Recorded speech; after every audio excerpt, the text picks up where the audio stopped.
எல்லாரும் சொல்லுங்க, என்னை எழும்ப பண்ணினவர், என்னை எழும்ப பண்ணினவர், என் கூட இருப்பதற்காக ஸ்தோத்திரம். என்னை எழும்ப பண்ணுவார். இந்த நாட்டிலும் என்னை அலைக்கழிக்கிற எல்லாவித ஆவிகளும் தோற்று போகும்படியாக, இந்த நாட்டிலும் குடும்பத்தில் அலைக்கழிக்கிற ஆவிகள் எல்லா ஆவிகளும் தோற்று போகும்படியாக இந்த நாட்களில் உங்களை எழும்ப பண்ணுவார். ஆண்டவரை சொல்லுங்க, ஆண்டவரே என்னை எழும்ப பண்ணுவீராக. சத்துருவே நான் விழுந்து போனேன் என்று நினைத்தாயோ, பிசாசானவனே நான் விழுந்து போவேன் என்று நினைத்தாயோ, நான் விழுந்துதான் போனேன். ஆனால் என் இயேசுவின் பாதத்திலே நான் விழுந்து போனேன். என் தெய்வத்தின் பாதத்திலே நான் விழுந்து போனேன். என் தேவன் என்னை கைப்பிடித்து அவர் தூக்குவார். ஆமென். எல்லாரும் ஒரு ஸ்டான்ஸாவை பாடுவோம். குனிந்து தூக்கினீரே, என்னை பெரியவன் ஆக்கினீரே. உமது காருண்யத்தினாலே நீர் என்னை பெரியவன் ஆக்கினீரே. ஆமென்.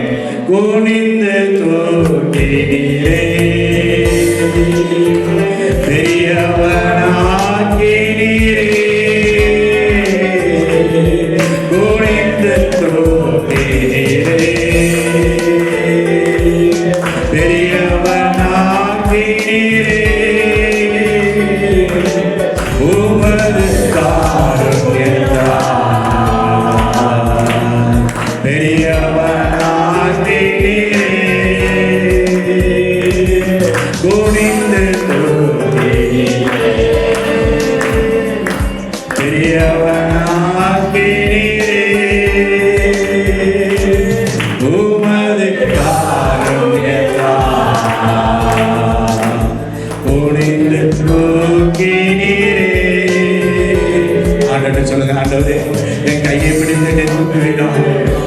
ஆண்டவரே அது உடனே எழுந்தால் அந்த வசனத்தின்படி நாட்டில் நாங்கள் உடனே எழுந்திருக்கும்படியாக, ஆண்டவரே இந்த வியாதியிலிருந்து எழுந்திருக்கும்படியாக, இந்த பிரச்சனையிலிருந்து எழுந்திருக்கும்படியாக, இந்த கண்ணீரிலிருந்து எழுந்திருக்கும்படியாக எங்களை எழுந்திருக்கும் பண்ணதுக்காய் ஸ்தோத்திரம். ஹல்லேலூயா. எல்லா கரங்களுக்காக நன்றி சொல்லுங்க.